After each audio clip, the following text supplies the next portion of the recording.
Oui, tout à fait. C'est vraiment ce qu'Israël attendait depuis longtemps, à tel point que dans les rues de Tel Aviv, des panneaux publicitaires demandaient à Trump de finir le travail. Cela intervient juste après que Donald Trump, vendredi, s'était donné 2 semaines pour décider si les États-Unis entreraient ou non en guerre. Excusez-moi.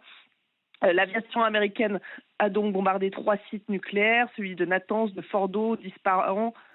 Tout ça avait déjà été frappé dans la journée par les Israéliens. Ce sont des bombardiers B-2 qui s'étaient déplacés dans l'après-midi, ce qui laissait planer le doute ici en Israël d'une intervention imminente américaine.